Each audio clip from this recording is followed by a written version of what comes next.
السلام علیکم ورحمۃ اللہ وبرکاتہ۔ بسم اللہ والحمد للہ والصلاة والسلام علی رسول اللہ، اما بعد فاعوذ باللہ من الشیطان الرجیم، بسم اللہ الرحمن الرحیم۔ وما خلقت الجن والانس الا لیعبدون، ما اريد منهم من رزق وما اريد ان يطعمون، ان اللہ هو الرزاق ذو القوۃ المتین۔ مسلسل نشستیں چل رہی ہیں،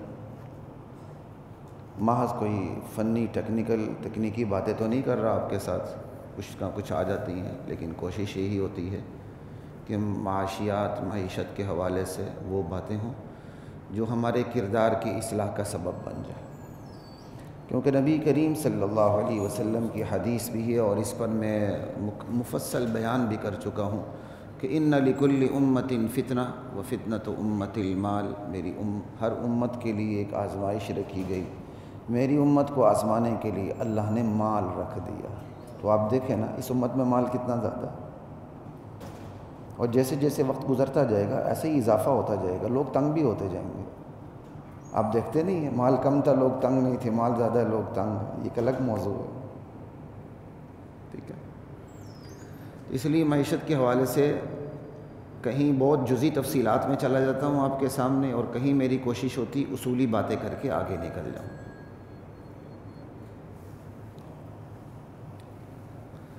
فرد کی جو زندگی ہے، جو ایک بندے کی انفرادی زندگی ہوتی ہے،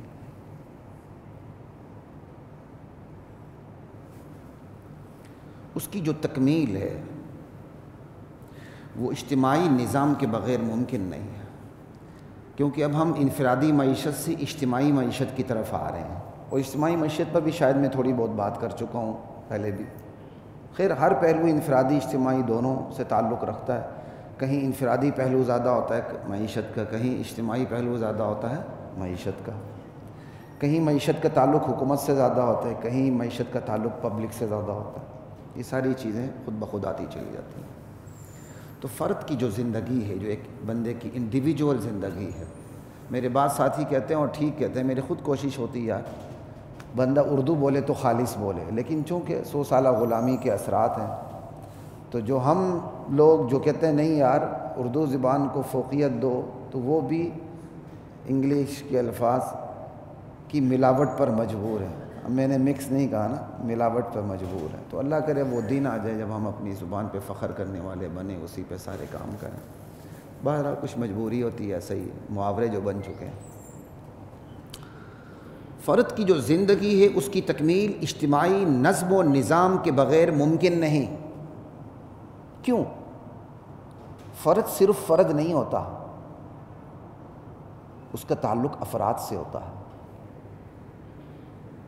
فرد کوئی وحشی تو نہیں ہوتا، سانپ کے بچے پیدا ہو جاتے ہیں، الگ الگ ہو جاتے ہیں۔ جغرافک چینل میں بہت کچھ پتہ چلتا ہے بندے کو، یعنی ایسے جانور ہیں جو تنہائی پسند کرتے ہیں، ان کے ساتھ کوئی ان کا بھائی بہن ماں بھی قریب آ جاتے وہ برداشت نہیں کرتے۔ انسان ایسا تو نہیں ہے نا، انسان تو مانوسیت سے، تو فرد صرف فرد نہیں ہے، اس کا تعلق افراد سے ہے، حقوق کے حوالے سے، فرائض کے حوالے سے۔ کہیں اس کے حقوق ادا کرنے ہیں افراد نے، کہیں اس نے حقوق ادا کرنے ہیں افراد کے، کہیں فرائض ہیں کہیں حقوق ہیں۔ لا الہ الا اللہ۔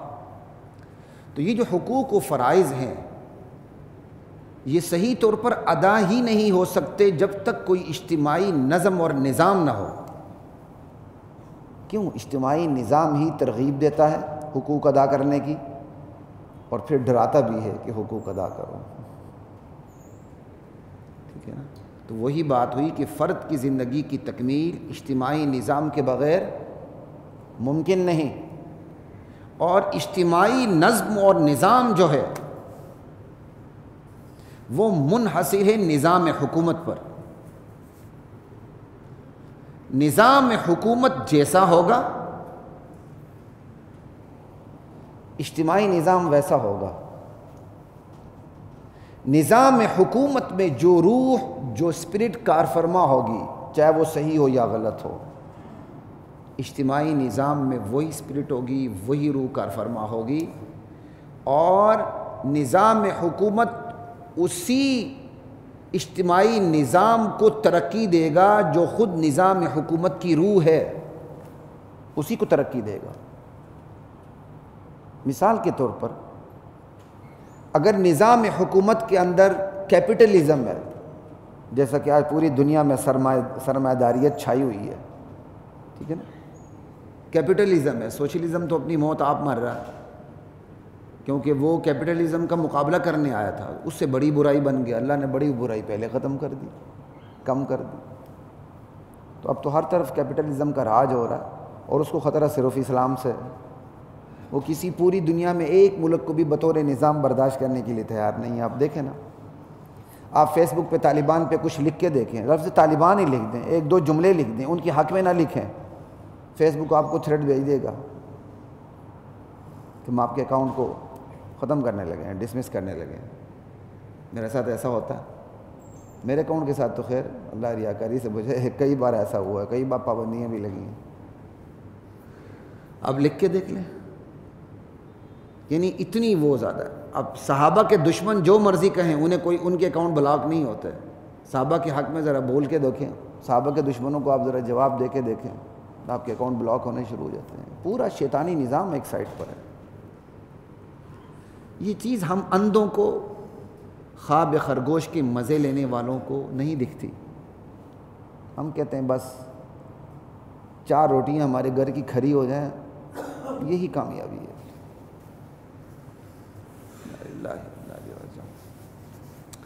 تو اجتماعی نظام منحصر ہے نظام حکومت پر. نظام حکومت میں جو روح ہوگی, اجتماعی نظام میں وہی روح کار فرما ہوگی, اسی کو ترقی ملے گی. مثال کے طور پر نظام حکومت میں سرمایہ دارانہ روح ہے, تو اجتماعی نظام میں بھی سرمایہ دارانہ روح آئے گی. تو سرمایہ دارانہ روح کیا ہے؟ Demand and supply. جو ڈیمانڈ ہو وہ سپلائی کر دو, حلال حرام جائز ناجائز کی کوئی تمیز نہیں. تو یہی ہو رہا ہے. امریکہ میں ایک ڈاکٹر اتنا نہیں کماتا جتنی ایک وہاں ماڈل گرل کماتی ہے. امریکہ کی کیا حوالے دینے, اب ہم خود کفیل ہو چکے ہیں. یہ آپ کے سوشل میڈیا کے مختلف سائٹس کے اوپر کون لوگ کماتے ہیں؟ دانشور کماتے ہیں, ننگا پن کماتا ہے, عریانی کماتی ہے. کیا ہے؟ جو ڈیمانڈ ہے وہ آپ سپلائی کر دیں, کماؤ پوت بن جائے. یہ ہے سرمایہ دارانہ نظام. نظام حکومت میں اگر سرمایہ دارانہ جراثیم ہوں گے تو اجتماعی نظام کے اندر وہی چیز آئے گی, اسی کو ترقی ملے گی. اور اگر اسی طرح میں نے سرمایہ دارانہ آپ کو مثال دے دی, دوسری مثال لے لیں, اشتراکیت, جسے آپ کمیونزم کہتے ہیں, سوشلزم کہتے ہیں. اشتراکیت اور اشتمالیت. اگر نظام حکومت میں اشتراکیت اور اشتمالیت ہے, سوشلزم اور کمیونزم ہے, جس میں انفرادی ملکیت تباہ کر دی گئی ہے, انسان کو بس چارے پہ لایا گیا ہے, معین چارہ اس کو دے دیا جاتا ہے, کھاؤ پیو عیش کرو, کھوتے کی طرح کام کرتے رہو 24 گھنٹے. ٹھیک ہے, انفرادی ملکیت ختم ہے. اس پہ میں پہلے بھی کسی وقت بات کر چکا ہوں, اجمالاً یا تفصیلاً. جب نظام حکومت میں اشتراکیت اور اشتمالیت ہوگی تو اجتماعی نظام میں بھی اشتراکیت اور اشتمالیت ہی آئے گی. پورا نظام بتائے گا کہ نظام حکومت میں اشتراکیت ہے. یہی وجہ ہے کہ وہ نظام حکومت اشتراکیت اور اشتمالیت, سوشلزم اور کمیونزم کو ہی فروغ دے رہا ہے, اسی کو ترقی دے رہا ہے. پکی پکائی روٹی ملے گی, بس جانوروں کی طرح لائن میں لگیں گے, روٹی لے لی کھا لی, بس آپ کی اپنی کوئی ملکیت نہیں. جو کہتے ہیں انسان حرکت میں رہے, اس سے زیادہ کیا کہتے ہیں انسان کے اوپر جمود کیا آئے گا؟ لا الہ الا اللہ. اسی طرح اگر نظام حکومت میں اسلامیت ہے تو اجتماعی نظام میں بھی اسلامیت کی روح نظر آئے گی.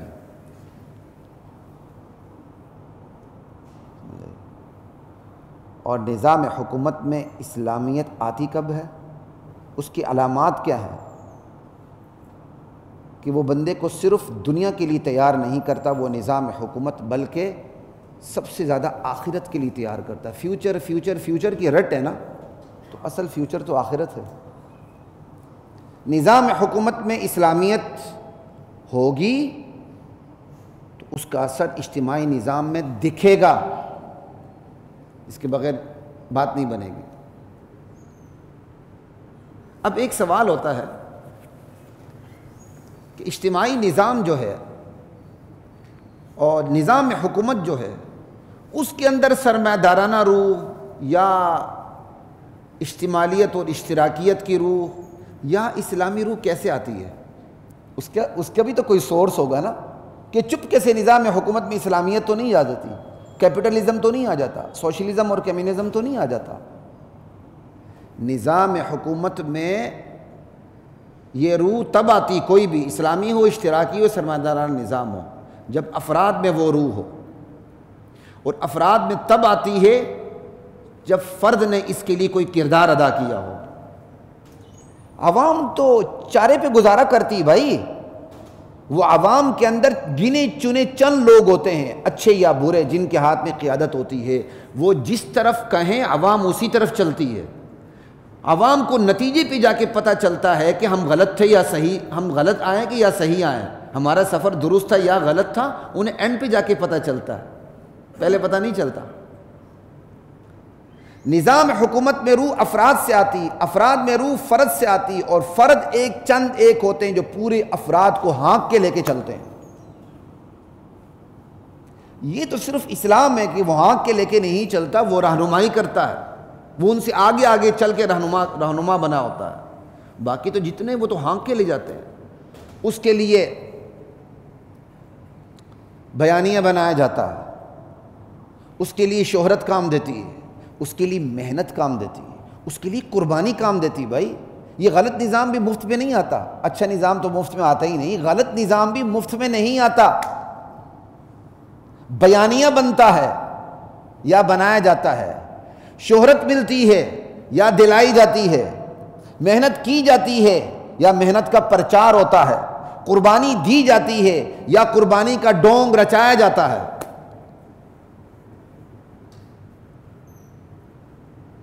اب یہ اس معاشرے کی خوش قسمتی ہوتی ہے کہ جن سرکردہ افراد کے ہاتھ میں قیادت ہے، جو انگلی پہ گنے جا سکتے ہیں، 1 2 3 4 ہوتے ہیں،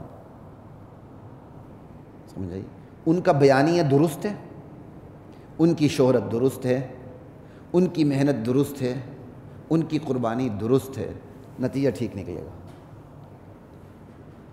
اور کسی اجتماعی نظام کی یہ بدترین بدقسمتی ہوتی ہے کہ افراد کو ہانکنے والوں کا اگر بیانیہ غلط ہے، شہرت غلط ہے، محنت غلط ہے، قربانی غلط ہے، نتیجہ غلط ہوتا ہے۔ یہی وجہ ہے قرآن نتیجے پہ پہنچنے سے پہلی خبردار کرتے ہوئے کہتا ہے اتبعوا من لا يسألكم اجرا وهم مهتدون، پیروی ان لوگوں کی کرو جو تم سے اجر نہیں مانگتے، اخلاص ہوتا ہے ان کے اندر، اور وہ ہدایت یافتہ بھی ہوتے ہیں۔ کسی بھی قیادت کے اندر یہ 2 چیزیں ضروری ہیں، ایک مخلص بھی ہو، ایک خود ہدایت یافتہ ہو۔ قیادت بہت مخلص ہے لیکن ہدایت اس کے پاس نہیں ہے، نتیجہ پھر بھی غلط۔ قیادت ہدایت یافتہ ہے لیکن اخلاص نہیں، نتیجہ پھر بھی غلط۔ لوگ نیلسن منڈیلا کی مثالیں دے رہے ہوتے ہیں، کیا یہ مثالیں دینا درست ہے؟ اہل سنت میں ایران کی مثالیں دینا درست ہے؟ مسلمان بھی نیلسن منڈیلا کی جنابلی مثالیں دے رہا ہوتا ہے۔ بھائی ان کا بیانیہ اور ان کا نیریٹو اور ان کی محنت اور ان کی قربانی اور ان کی دولت شہرت اور نتیجہ اور۔ اس لیے قرآن اعلان کرتا ہے تم نے جس کے پیچھے چلنا 2 بنیادی چیزیں دیکھ لو، اخلاص ہے یہ بھی کافی نہیں، ہدایت ہے یہ بھی کافی نہیں، دونوں چیزیں بیک وقت ہونی چاہیے۔ نہیں یار بندہ بڑا مخلص ہے، یہ دیکھ لو جو بندہ مخلص ہے اس کی کھوپڑی میں عقل بھی ہے، بندہ بڑا مخلص ہے، کھوپڑی میں عقل بھی ہے، ہدایت یافتہ بھی ہے۔ ہم جنس پرست تو نہیں ہیں, LGBT کا ممبر تو نہیں ہے.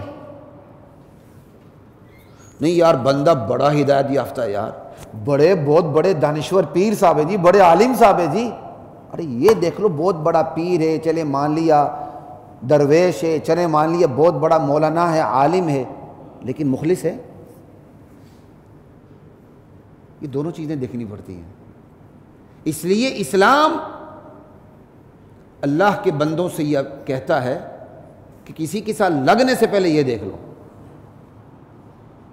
محض بیانیہ کوئی چیز نہیں. آج کے طاقتور میڈیا کے اندر کمزور بیانیہ طاقتور ہو جاتا ہے, طاقتور بیانیہ نظر انداز ہوتا ہے. آج بیانیہ بنایا جاتا ہے, شہرت دلائی جاتی ہے, محنت کے ڈونگ رچائے جاتے ہیں, قربانی کا ڈونگ رچائے جاتے ہیں, اور پھر نرسری کے اندر قیادت تیار کی جاتی ہے. ہیرو ہوتی زیرو کر دیتے ہیں, زیرو ہوتی ہیرو کر دیتے ہیں. وہ قیادت ڈیولپرز کے ہاتھ میں ہوتی ہے. وہ چاہیں وہ ہیرو ہو جائیں, وہ چاہیں وہ زیرو ہو جائیں. کیوں؟ وہ ڈیولپرز نے اس کو تیار کیا ہوتا ہے, اسے بیانیہ دیا ہوتا ہے, اسے شہرت دی ہوتی ہے. کئی دفعہ بیانیے سے شہرت ملتی ہے, کئی دفعہ شہرت سے بیانیہ کو تقویت ملتی ہے. بٹھوں سے لاکھ اختلاف کریں, ہم خود شدید اختلاف کرتے ہیں, ایسی کوئی بات نہیں, برملا کہتا ہوں, کیونکہ ہمیں مجھے میرا بہت بچپن تھا جب یہ قومی اتحاد کی تاریخیں چل رہی تھی, تو شام کو میرے والد لاٹھیاں کھا کے آتے تھے, تو ہمیں پتہ تھا, ہم روتے تھے جب وہ لیٹ آتے تھے. تو ہم وہ چیزیں نہیں بول سکتے جو مسلم مسجد میں ہوا, داڑیاں کھال سمیت نوچی گئیں, وہ ہم بول ہی نہیں سکتے. لیکن بھٹو نے ایک نعرہ لگایا تھا, روٹی کپڑا مکان. اس بیانیہ نے بھٹو کو عروج پہ پہنچایا. بسا اوقات بیانیہ شہرت کی بلندیوں پہ لے جاتا ہے, بسا اوقات شہرت بیانیوں کو تقویت دیتی ہے. ورلڈ کپ جیت گیا, شہرت مل گئی. اب اس نے جو بھی بیانیہ کسنا تھا اس کو تقویت ملنی تھی. ہاں اس نے دیکھا سپیس کہاں خالی, سپیس کرپشن کی خالی تھی, اس کو ہاتھ میں لیا, طاقت مل گئی. تو بیانیہ شہرت کو تقویت دے رہا ہوتا ہے, تقویت بیانیہ کو شہرت دے رہی ہوتی ہے. اور نبی کو یہ امتیاز حاصل ہوتا ہے کہ اس کی شہرت اس کے بیانیہ کو بھی تقویت دیتی ہے, اس کا بیانیہ اس کی شہرت کو بھی تقویت دیتی ہے. لا الہ الا اللہ. یہ چند مثالیں آپ کو دی, کسی کی مخالفت یا حمایت مقصود نہیں ہے, نہ میرا کسی پارٹی سے تعلق ہے, نہ کوئی مجھے آزمائش کی بھٹی میں تپانے کی کوشش کرے. کوئی ایک جملہ سن لیتا ہے تو پیچھے پڑ جاتا ہے. لا الہ الا اللہ واللہ اکبر. ہم تو بھائی ممبر پر کوشش کرتے ہیں اللہ اور اس کے رسول کی بات کریں, وہ بات ٹھا کر کے اگر کسی کو لگتی ہے تو اس میں ہمارا کوئی قصور نہیں ہے. لا الہ الا اللہ واللہ اکبر. یہ تو بات ساری آ گئی, ضمنی طور پر کچھ باتیں آ گئیں کہ جس کا لحاظ رکھنا بھی بہت زیادہ ضروری ہوتا ہے. اور یہ قرآن کا اسلوب ہے, وہ ایک مضمون پہ بات کر رہا ہوتا ہے تو درمیان میں کئی بہت سی باتیں بھی آ جاتی ہیں, پھر وہ اصل مضمون کی طرف چل پڑتا ہے. لا الہ الا اللہ واللہ اکبر. تو میں آپ کو بتا رہا تھا کہ نظام حکومت میں اسپرٹ ہوتی ہے, وہ کہاں سے آتی ہے؟ افراد سے, فرد سے. اور فرد میں کیسے ہوتی ہے؟ چند ایک فرد ہوتے ہیں جو افراد پہ محنت کرتے ہیں, ورنہ تو ساری جو افراد ہوتے ہیں وہ تو پیچھے ہوتے ہیں, ان کا کوئی ذہن نہیں ہوتا, وہ تو چارہ ہوتے ہیں, انہوں نے پیچھے جانا ہوتا ہے. پھر خصوصاً جمہوریت میں, جمہوریت سے تو بڑا چارہ کوئی زندگی میں نہیں ہے. جس کی کھوپڑی میں دماغ نہیں ہے, جو سوچ نہیں سکتا, جو زانی ہے, بدکار ہے, ہم جنس پرست ہے, اس کے ووٹ کی طاقت بھی وہی ہے, اور ادارے کی چیف جسٹس کے ووٹ کی طاقت بھی, ایک ان پڑھ کے ووٹ کی طاقت بھی وہی ہے, اور ایک پڑھے لکھے کے ووٹ کی طاقت بھی وہی ہے. بلکہ میں کہتا ہوں ان پڑھ کے ووٹ کی طاقت زیادہ ہے, کیونکہ ان پڑھ زیادہ ہیں. گناہگاروں کی ووٹ کی طاقت زیادہ ہے, کیونکہ گناہگار زیادہ ہیں. اقبال کرتے, اقبال جمہوریت پر کلہاڑے چلاتا ہے, وہ اسے کوئی نہیں پڑھتا, اسے پھر کوئی نہیں پڑھتا اقبال کو. یہی وجہ ہے کہ آپ کا لبرل جو طبقہ ہے وہ اقبال کو پسند نہیں کرتا ان چیزوں میں آ کر. ہاں پھر وہ جو خطبات اقبال ہیں, ریکنسٹرکشن آف ریلیجیس تھاٹ, پھر اس کو وہ پڑھنے لگتا ہے, وہ ہمارے لیے قابل قبول نہیں ہوتا. سیدھی سی بات ہے. اقبال کے تو نظم اور نثر میں وہی فرق ہے جو آسمان اور زمین میں فرق ہے، جو پانی اور آگ میں فرق ہے، یہ ایک الگ موضوع ہے۔ لا الہ الا اللہ۔ تو بات ہو رہی تھی اسی پہ کہ نظام حکومت میں یہ اسپرٹ کہاں سے آتی ہے؟ نیچے سے آتی ہے، سرکردہ لوگ ہوتے ہیں۔ موسیٰ علیہ السلام دیکھیں، فرعون کے گھر میں پرورش پائی، فرد تھے نا، ایک فرد تبدیلی کے لیے کھڑے ہوئے۔ اس بنی اسرائیل کے معاشرے کی خوش قسمتی تھے کہ جو فرد کھڑا ہوا اس کا بیانیہ بھی ٹھیک تھا، اس کی شہرت بھی ٹھیک تھی، اس کی محنت بھی ٹھیک تھی، اس کی قربانی بھی ٹھیک تھی، پھر بنی اسرائیل نے عروج پایا۔ یہ ہوتا اللہ اکبر، لا الہ الا اللہ۔ تو بات ہماری ہو رہی تھی نظام حکومت میں جو روح ہوگی وہی روح اجتماعی نظام میں آئے گی۔ اب بہت سے لوگوں کے ذہنوں میں یہ سوال پیدا ہوگا کہ بھائی اجتماعی نظام ہے کیا؟ جو ہم رہتے ہیں یہ اجتماعی نظام ہے نا؟ تو اجتماعی نظام کے دو ستون ہیں، معاشی استحکام اور معاشرتی امن۔ یہ کسی بھی اجتماعی نظام کے دو پلرز ہیں، دو عنصر ہیں، دو بیسک ایلیمنٹ ہیں، معاشی استحکام اور معاشرتی امن۔ اور یہی نعمت اللہ نے یاد دلائی ہے، لإیلاف قریش ایلافہم رحلۃ الشتاء والصیف فلیعبدوا رب ھذا البیت۔ اللہ اکبر، خوش قسمت حاجی پہنچ رہے ہیں، اللہ مجھے اور آپ کو بھی نصیب کرے۔ فلیعبدوا رب ھذا البیت، ارے اس گھر کے پروردگار کی عبادت کیا کرو، الذی یطعمہم من جوع، جو بھوک میں کھلاتا ہے، وآمنہم من خوف، خوف میں امن دیتا ہے۔ یہ اللہ تعالیٰ نے صرف ایک دو جملوں کے اندر پورے اجتماعی نظام کو گھیر کے رکھ لیا۔ اجتماعی نظام کی دو بنیادی عنصر ہیں، معاشی استحکام اور معاشرتی امن۔ اسی طرح جو معاشی نظام ہے، اب ہم آتے ہیں، چونکہ ہم بات ہی اسلامی معیشت پہ کر رہے ہیں، کمپیریٹیولی تو کوئی بات نہیں کر رہے، کہیں جا کے ویسے ضمنی طور پر ٹچ ہو جائے وہ الگ بات ہے۔ اب جو معاشی نظام ہے اسلام کا، اس کا تعلق بھی دو طرفہ ہے۔ ایک طرف اس کا تعلق خالق کائنات سے ہے، اس کے ساتھ رشتہ مضبوط رہے، اس کے حقوق ادا ہوتے رہیں جنہیں حقوق اللہ کہا جاتا ہے، اور دوسری طرف اسلام کے معاشی نظام کا تعلق خالق کی مخلوق سے ہے، اس کے ساتھ رشتہ استوار ہوتے رہیں اور مخلوق کے حقوق ادا ہوتے رہیں۔ اسلامی معیشت بیک وقت خالق سے بھی جڑی ہوئی ہے اور مخلوق سے بھی جڑی ہوئی ہے۔ یہ امتیاز دنیا میں کسی اور معیشت کو، کسی اور اکنامک سسٹم کو حاصل نہیں ہے، جو بیک وقت خالق سے بھی جڑی ہوئی ہو اور مخلوق سے بھی جڑی ہوئی ہو۔ کتنی بڑی بات ہے۔ یہی وجہ ہے جب اسلامی معاشی نظام کا تعلق دو طرفہ ہے، لا الہ الا اللہ اللہ اکبر، تو پھر اسلام کی جو معیشت ہے وہ نیری معیشت نہیں ہے، وہ نیرا کھانا پینا سونا جاگنا اٹھنا لیٹنا اور نکالنا اور پھر کمانے کے لیے نکل جانا نہیں ہے۔ اسلام کی معیشت عبدیت ہے۔ اسلام کی معیشت کیا ہے؟ عبدیت ہے۔ وہی وما خلقت الجن والانس الا لیعبدون۔ اسلام کی معیشت عبدیت کو، بندگی کو ترقی دینے کا وسیلہ ہے، ذریعہ ہے، زینہ ہے، سیڑھی ہے۔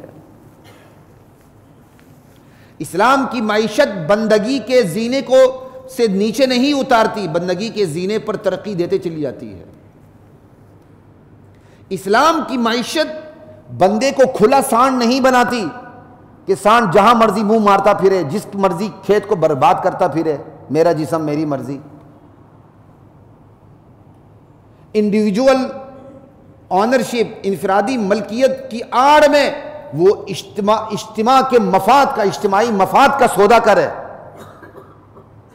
سمجھ آئی، شتر بے مہار بن جائے، کھلا سانڈ بن جائے۔ اسلام کی معیشت ایسا نہیں کرتی، اور نہیں اسلام کی معیشت انسان کو کولو کہتے ہیں نا، کولو کا بیل بناتی ہے کہ بس وہ چکر ہی لگاتا ہے اور اس کو ایک معین چارہ ملتا ہے اور کچھ نہیں کر سکتا۔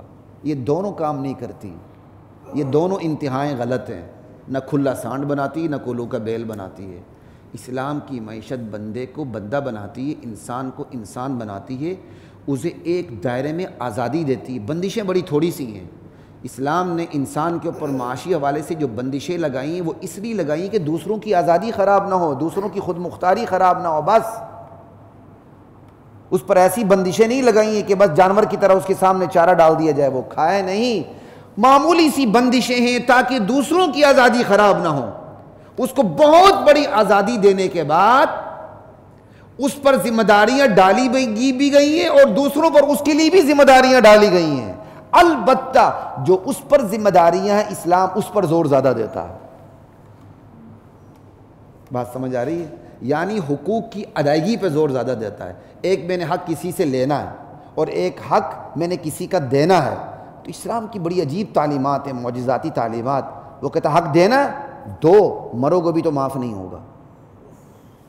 حق لینا ہے، معاف کر دو، جنت مل جائے گی۔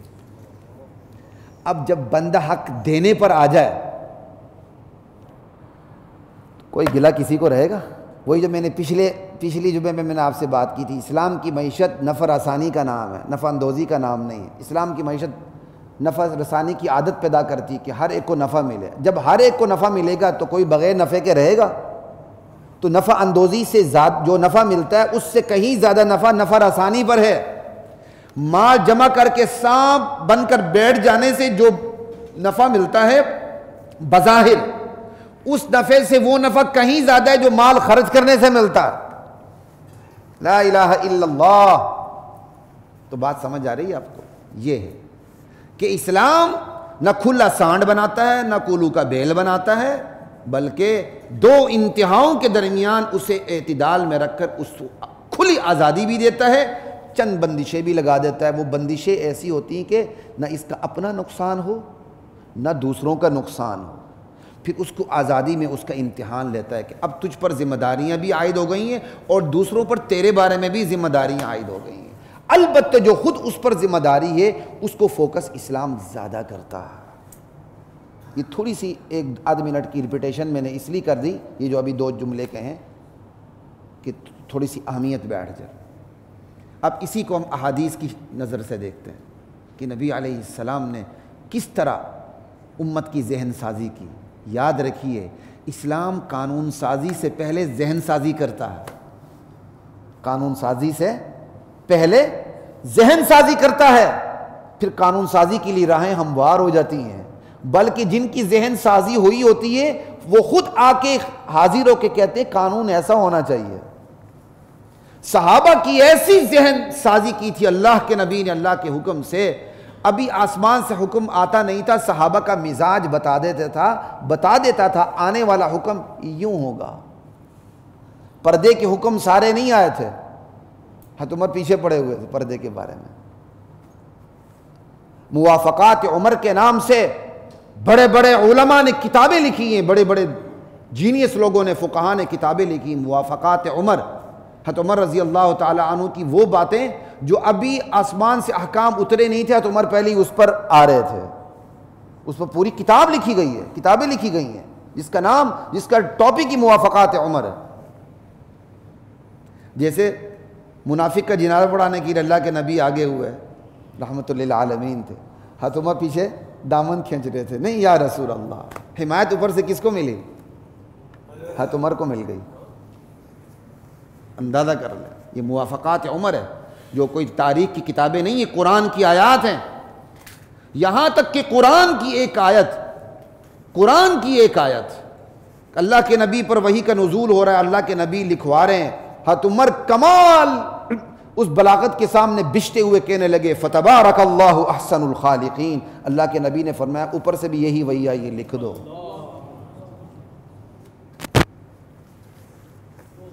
تو صحابہ کا مزاج یوں بن جاتا تھا، ذہن سازی کی تھی۔ اب شراب کو دیکھ لیں، شراب کے بارے میں ایسی ذہن سازی کی کہ ابھی قانون نہیں اترا تھا کہ شراب چھوڑ دو۔ بہت سے صحابہ شراب کو چھوڑے ہوئے تھے، بعض صحابہ تو شروع سے ہی چھوڑے ہوئے تھے، جیسا ابوبکر صدیق رضی اللہ عنہ وغیرہ، انہوں تو کبھی زندگی میں نہیں بھی تھی، باوجود کہ اسلام نے منع نہیں کیا تھا۔ اسلام تو دھیرے دھیرے نازل ہوا ہے نا، گریجولی۔ اور حضرت عمر پیچھے پڑ جاتے، یا رسول اللہ شراب کے بارے میں کوئی واضح حکم، شراب کے بارے میں کوئی واضح حکم۔ آخر اتر آیا، یہ ہے۔ اور جب شراب کے بارے میں حکم اتر آیا تو تو صحابہ کی اتنی ذہن سازی ہو چکی تھی کہ اللہ کے رسول کو سمجھانے کی ضرورت پیش نہیں آئی، بلکہ آرڈر بتایا، بس آرڈر کہ شراب حرام ہو چکی ہے، مدینے کی گلیاں نہروں کا نقشہ پیش کرنے لگی، صرف آرڈر۔ کیوں؟ قانون سازی سے پہلے ذہن سازی ہو چکی تھی۔ اور امریکہ میں شراب کو حرام کرنے کی کوشش ہوئی تو کیا بنا؟ لوگ باہر نکل آئے، لاکھوں کروڑوں ڈالر انہوں نے خرچ کر دیے، لوگوں کو کنونس کریں، سمجھائیں، سیمینارز کنڈکٹ کیے، بڑے بڑے مقالات لکھے گئے، شراب کے نقصانات بتائے گئے، پہلے سے زیادہ بٹیاں کھل گئیں، پہلے سے زیادہ کارخانے کھل گئے، لوگوں نے جانوں کی مالوں کی قربانیاں دینی شروع کر دی، شراب نہ چھوڑنے کے لیے میدان میں اترا کہ یہ ہمارے بنیادی حقوق پہ ڈاکہ ہے۔ امریکن قانون ساز ادارہ لیٹ گیا، اس نے شراب حلال کر دی۔ یہ صرف آپ کو ایک فرق بتا رہا ہوں۔ اسلام قانون سازی سے پہلے ذہن سازی کرتا ہے، اور اسلامی حکومت کی ذمہ داری قانون سازی سے پہلے ذہن سازی کی ہے کہ وہ لوگوں کی ذہن سازی کرے۔ اور یہ آج کل کی نام نہاد اسلامی ریاستیں جس میں ہمارا ملک بھی شامل ہے، وہ ذہن سازی کرنے کے لیے تیار ہی نہیں ہے۔ وہ بس انتقامی کاروائیاں ہوتی ہیں ایک دوسرے کے خلاف۔ وہ آپ مجھ سے زیادہ جانتے ہیں، مجھ سے زیادہ آپ سیاستدان ہیں ماشاءاللہ، کیونکہ یہاں جو بھی کسی پھٹے پہ بیٹھا ہوتا ہے، نائی کی دکان پہ بیٹھا ہوتا ہے، اس سے بڑا سیاستدان تو بندے نے دیکھا ہی نہیں ہوتا۔ لا الہ الا اللہ۔ اب ذہن سازی کو آپ ذرا معیشت کے حوالے سے دیکھ لیں۔ حضرت سلمہ بن الاکوع رضی اللہ تعالی عنہ صحابی ہیں، فرماتے ہیں کہ ہم نبی کریم صلی اللہ علیہ وسلم کی بارگاہ میں خدمت میں حاضر تھے، کننا جلوسا عند النبی صلی اللہ علیہ وسلم۔ آپ کے سامنے 3 متفرق جنازے لائے گئے، یک کے بعد دیگرے۔ بعضوں نے یہ بھی لکھا ہے کہ مختلف اوقات میں، لیکن جو حدیث کا اسلوب بتاتا ہے وہ یہی زیادہ قریب یہی کہ 3 ایٹ اے ٹائم 3 مختلف اوقات میں ایٹ اے ٹائم وہیں بیٹھے ہوئے تھے، 3 جنازے لائے گئے مختلف متفرق۔ جب پہلا جنازہ آپ کے سامنے لایا گیا اور آپ سے ریکویسٹ کی گئی، یا رسول اللہ آپ اس کا جنازہ پڑھا دیجیے گا۔ اب آپ حیران ہوں گے، معیشت کا جنازے سے کیا تعلق؟ سوال پیدا ہوتا ہے معیشت کا جنازے سے کیا تعلق ہے؟ بندہ مر گیا، دیوالی ہو گیا، گیا، اب کیا پوچھنا ہے؟ ہاتھ ملتے رہ جائیں جس نے آپ کا قرضہ دینا تھا؟ نہیں، یہی تو اسلامی معیشت کا کمال ہے کہ اس نے جنازے کو بھی معیشت سے خالی نہیں چھوڑا۔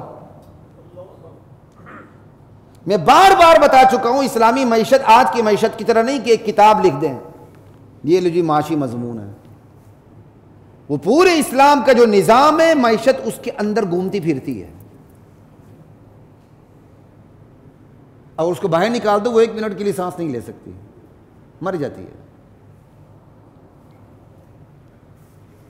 جنازہ آیا ہوا اللہ کے نبی کے سامنے صلی اللہ علیہ وآلہ وسلم، آپ سے درخواست کی گئی، یا رسول اللہ آپ جنازہ پڑھا دیجئے۔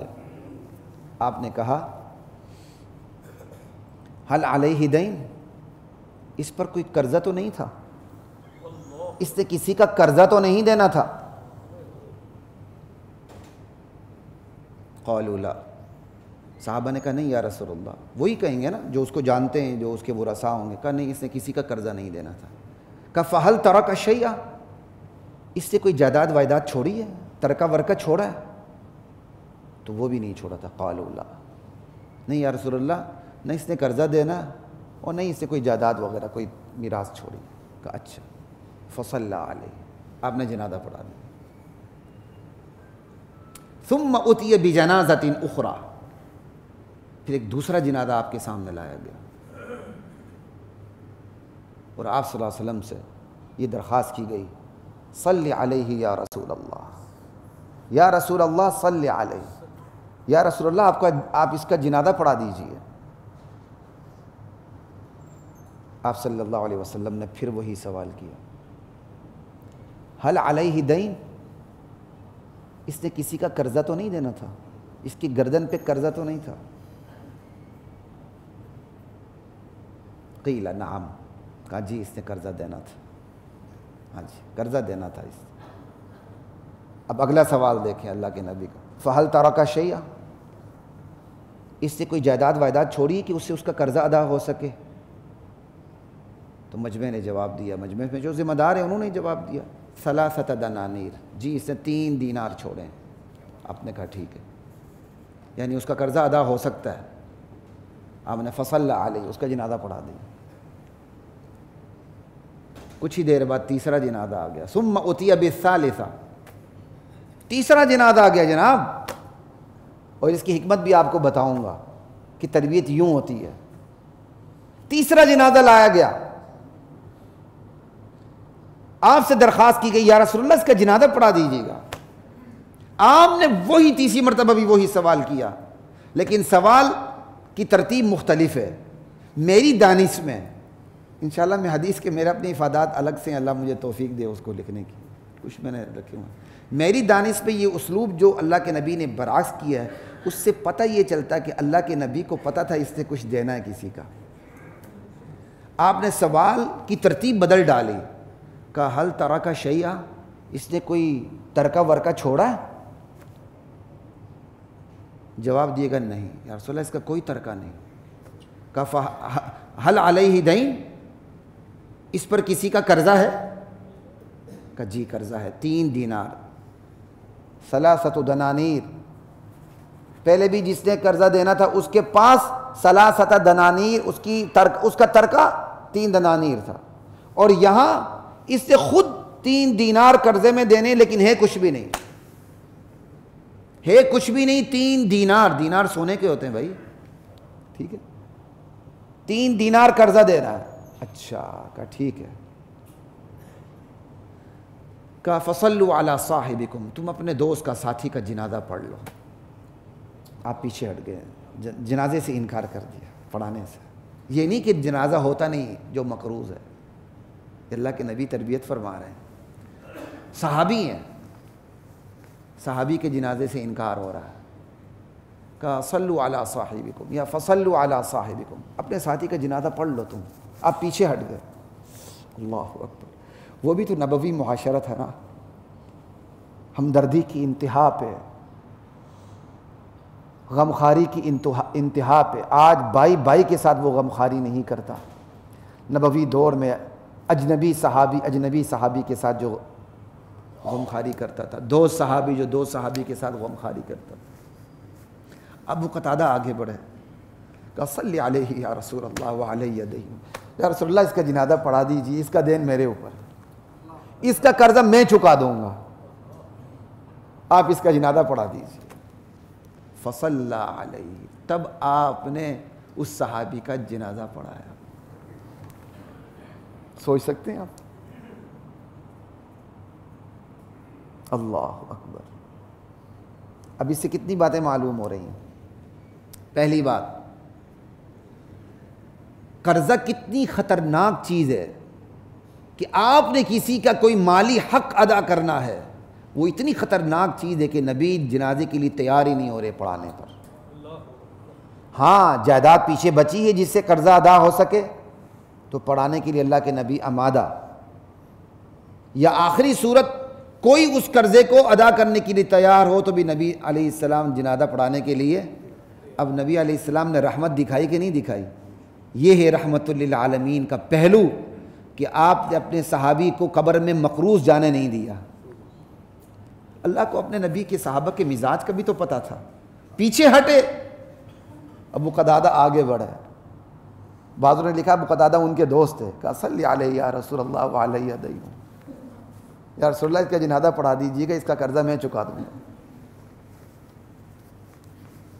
سمجھائی؟ باپ کی ڈانٹ میں بھی شفقت ہوتی ہے، باپ بچوں کو مارتا بھی ہے تو اس میں کیا ہوتی ہے؟ شفقت ہوتی۔ اللہ کے نبی جنازہ پڑھانے سے پیچھے ہٹ رہے ہیں، کتنی شفقت ہے کہ اپنے صحابی کو مقروض قبر میں جانے نہیں دیا۔ یہ نہیں کہا قرض چکاؤ، کیوں؟ نبی بھی یہ نہیں کہہ سکتا امتی کو، کہہ سکتا ہے، نہیں کہا، کیوں؟ کسی پر مالی فرض عائد کرنا جو اللہ نے نہ کیا ہو وہ نہیں کیا جاتا۔ نبی آرڈر کرتے وہ لازم ہو جاتا، نبی نے آرڈر ہی نہیں کیا۔ پہلی بات تو یہ سمجھ لیں۔ دوسری بات جو اسی حدیث سے سمجھ آ رہی ہے وہ کیا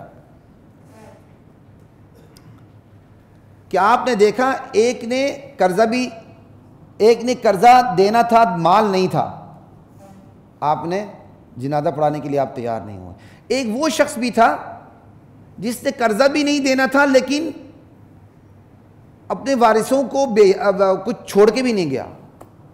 یہ دونوں باتیں مناسب نہیں ہیں کہ بندہ دنیا سے جائے تو گردن پہ قرض ہو، یہ بھی مناسب نہیں، اور یہ بھی مناسب نہیں کہ بندہ دنیا سے جائے تو پیچھے اتنی جائیداد چھوڑ کے نہ جائے کہ بعد میں جناب علی بچے رولتے پھریں، یہ بھی مناسب نہیں۔ حدیث میں منع آیا ہے کہ اپنے اولاد کو خوشحال چھوڑ کے جانا یہ بہتر ہے اس سے کہ تم اپنی اولاد کو اس حال میں چھوڑ کے جاؤ کہ بعد میں وہ ہاتھ پھیلاتے پڑیں، رول جائیں۔ یہ خیال کرنا چاہیے، حدیث ہے، یہ بھی حدیث بخاری کی ہے، صحیح بخاری۔ اب دونوں باتیں مناسب نہیں، لیکن جو کچھ چھوڑ کے نہیں گیا تھا لیکن قرضہ بھی نہیں تھا، آپ نے پھر بھی اس کا جنازہ پڑھا دیا، لیکن جس پر قرضہ تھا اس کی جنازہ پڑھانے کے لیے آپ تیار نہیں۔ اور تیسری بات، نبی علیہ السلام نے امت کی یوں تربیت کی، وہ یوں تربیت کیسے کی وہ آپ سمجھ چکے ہیں، وقت کم ہے، ٹھیک ہے۔ اور اللہ نے اپنے بندوں کی تربیت کا اپنے نبی کے ہاتھوں یوں انتظام فرمایا۔ ایسا بھی تو ہو سکتا تھا کہ ایک ساتھ 3 جنازے نہ آتے تھوڑے تھوڑے وقفے کے بعد، ایسا بھی ہو سکتا تھا 3 جنازے آئیں، اللہ کے نبی ذرا تنہائی میں پوچھ لیتے یار قرضہ ورضہ تو نہیں ہے اس کے اوپر، لیکن یہ وہ صحابہ کی ابتدائی جماعت تھی جس نے قیامت تک آنے والے امتیوں کے لیے معیار ایمان بننا تھا، معیار حق بننا تھا۔ فَإِنْ آمَنُوا بِمِثْلِ مَا آمَنْتُمْ بِهِ فَقَدِ اهْتَدَوْا، یہ آنے والے لوگ ایک صحابہ، اے میرے نبی کے صحابہ تمہاری طرح ایمان لے آئیں تو کامیاب ہو جائیں گے، ہدایت پا جائیں گے۔ چونکہ اس نسل نے، اس جماعت نے قیامت تک آنے والے مسلمانوں کے لیے رہنما بننا تھا، ایمان اور حق کا معیار بننا تھا، تو ان کی تربیت کا خدائی انتظام بھی یوں ہوا کہ ایک ہی مجلس میں بیٹھے ہیں، اللہ نے 3 جنازے بھیج دیے، تینوں کے ساتھ جو اللہ کے نبی کا معاملہ ہے وہ سامنے آیا، اس سے صحابہ کی کیسی تربیت ہوئی۔ اللہ اکبر، لا الہ الا اللہ، اللہ اکبر، یہ ہے تربیت۔ اب جن کی تربیت کا انتظام یوں خدا نے کیا ہو اور جن کی تربیت اللہ نے اپنے نبی کے ہاتھوں کرائی ہوئی ہے، اگر ان پر کوئی اپنی زبان کھولے تو اس سے بڑا بدبخت کون ہوگا یہ بتائیں۔ اور اگلی بات، جنازہ پڑھانا اہل علم کی ذمہ داری نہیں ہے، احسان ہے، سمجھ آئی؟ جنازہ پڑھانا اہل علم کی ذمہ داری نہیں بلکہ احسان ہے۔ یہ جنازہ پڑھانا ورثاء کی ذمہ داری ہے، اگر ذمہ داری ہوتی تو اللہ کے نبی کبھی بھی پیچھے نہ ہٹتے۔ آپ نے امام صاحب کی ذمہ داری لگا دی ہے اور بدلے میں وہ کفن کا کپڑا اس کو دے دیتے ہیں جو اسے نیچے بچھایا ہوتا ہے، یا مردے کے پرانے کپڑے اس کو دینا شروع کر دیتے ہیں۔ وہ بھی دعا کرتا ہے، معاشی حالات خراب ہیں، کورونا کے بعد ہر 40 دن میں ایک مرے تاکہ چولہا بجھا ہی رہے، سلسلہ جاری رہے۔ ہمیں مصیبت پڑ جاتی ہے، آپ جناب جنازہ پڑھائیں گے تو لوگ کہیں گے دعا کرو، کریں گے تو اللہ ناراض، نہیں کریں گے تو وہابی کے فتوے لگیں گے۔ ہم پریشان ہوتے ہیں، ہم کہتے ہیں یا اللہ کوئی نہ مرے۔ بڑا فرق ہے۔ لا الہ الا اللہ، یہ جنازہ پڑھانا، یہ تو یہ مولوی، یہ نکاح پڑھانا، جنازے پڑھانا، یہ مولوی کی ذمہ داری نہیں ہے بھائی، یہ آپ لوگوں کی اپنی ذمہ داری ہے۔ یہ علماء کا احسان ہے، اگر وہ آپ ان سے ریکویسٹ کریں تو وہ جنازہ پڑھا دیں۔ یہ اللہ کے نبی کی ذمہ داری نہیں تھی جنازہ پڑھانا، احسان تھا۔ اور یہ جو علماء سے جنازہ پڑھانے کا تصور ہے کہ کسی متقی انسان سے آپ جنازہ پڑھائیں، اس کی دلیل یہ حدیث ہے، اس کی دلیل یہ حدیث ہے۔ یہاں سے یہ روایت چلی کہ اہل علم سے جنازہ پڑھایا جاتا ہے، لیکن اب معاشرے میں افراط و تفریط ہے۔ معاشرے میں افراط و تفریط کیسی ہے؟ جنہیں جنازہ پڑھانا نہیں آتا انہیں مسئلہ یاد ہوتا ہے کہ جنازہ پڑھانا ورثاء کا حق ہے، نہ انہیں ادب آداب کا پتہ ہوتا ہے، نہ چہرے پر سنت رسول ہوتی ہے، عجیب قسم کا حلیہ ہوتا ہے، وہ آگے آ کے جنازہ پڑھا کے غلط ملت جیسے 3 تکبیروں میں جنازے پڑھا دیتے ہیں۔ ایک شخصیت گزری، شخصیت اچھی بھی ہوتی بری ہوتی، شخصیت کے لفظ سے یہ نہیں ہوتا اچھی ہے، اس کی 3 تکبیریں پڑھی گئیں اور اچھا ہی ہوا 3 تکبیریں پڑھی گئیں، میں تو کہتا ہوں بہت اچھا ہوا، لا الہ الا 3 تکبیریں پڑھی گئیں۔ جنہیں پڑھانا نہیں آتا وہ پڑھانے لگ جاتے ہیں، اور جنہیں پڑھانا آتا ہے کہ وہ خود آگے بڑھ کے اپنے باپ کا جنازہ پڑھائیں، ان کو جنازے کے آداب کا بھی پتہ ہے، وہ کسی اور کو آگے کر دیتے ہیں. نہیں جی یہ فلاں مولوی صاحب پڑھائیں گے، فلاں مولوی صاحب وہ اس درس سے پڑھائیں گے جس درس سے آپ مولوی صاحب پڑھا سکتے ہیں. بڑا فرق. لا الہ الا اللہ. اور یہ آخری بات میں کہہ دوں، یہ جو اللہ کے نبی پیچھے ہٹے، جنازہ نہیں پڑھایا، جب ضمانت ملی کہ بھائی اس کا قرضہ میں ادا کر دوں گا تو آپ نے پڑھا دیا. یہ ابتدائی دور کی بات تھی، ابتداء اسلام. جب صحابہ کے دلوں میں مالی حقوق کی جو ایک ہیبت ہے، عظمت ہے، وہ راسخ ہو گئی. فلما فتح اللہ علیہ الفتوح، جب اللہ نے فتوحات کے دروازے کھول دیے، غنیمتیں ہو گئیں بیت المال کے اندر، تب اللہ کے نبی صلی اللہ علیہ وسلم نے اپنا رویہ بھی تبدیل فرما دیا. اب آپ نے اعلان کر دیا فمن توفی وعلیہ دین فعلی قضاؤہ او کما قال علیہ الصلاۃ والسلام ومن ترک مالا فلورثته. جو شخص فوت ہو جائے، ترکہ چھوڑ کے جائے، تو اس کے ترکے پہ، میراث پہ اس کے وارثوں کا حق ہے، ہمارا کوئی حق نہیں. اور جو بندہ فوت ہو جائے اور اس کی گردن پہ قرضہ ہے اور اس کی جائیداد سے وہ قرضہ ادا نہ ہو سکے تو یہ قرضہ میری ذمہ داری ہے، میں ادا کروں گا. یہ تھے ریاست مدینہ کے حکمران جو کہتے تھے کہ اگر کوئی فوت ہو چکا ہے اور اس کی گردن پہ قرضہ ہے اور وہ قرضہ اس کی جائیداد سے ادا نہیں ہو رہا تو ریاست مدینہ کے حکمران کی حیثیت سے یہ میری ذمہ داری ہے کہ میں اس قرض کو ادا کروں. صرف قرض کی بات نہیں ہو رہی ہے، ایک حدیث میں ہے من ترک مالا فلأہلی ومن ترک ضیاعا، اور ایک اور لفظ بھی وہ بول رہا ہوں وہ اولاد ہی کے حوالے سے ہے. اور جو اب اولاد چھوڑ جائے اور ایسے لوگ چھوڑ جائے جو خود اگر ان کی نگرانی نہ کی جائے، ان کی پرورش نہ کی جائے، وہ ضائع ہو جائیں گے. جیسے چھوٹے بچے، بیوی، اور کوئی گھر میں عاجز عمر رسیدہ ہے، کہا فَإِلَيَّ وَعَلَيَّ، وہ میرے پاس آئے، ان کو سنبھالنا یہ میری ذمہ داری ہے. پھر تبدیلیاں یوں آئیں. میرے خیال تھا میں بہت کچھ آگے کہوں گا، ابھی آدھا بیان بھی نہیں ہوا اور وقت ختم ہو چکا ہے. یہی سلسلہ انشاءاللہ آئندہ نشست میں چلے گا. وآخر دعوانا الحمدللہ رب العالمین.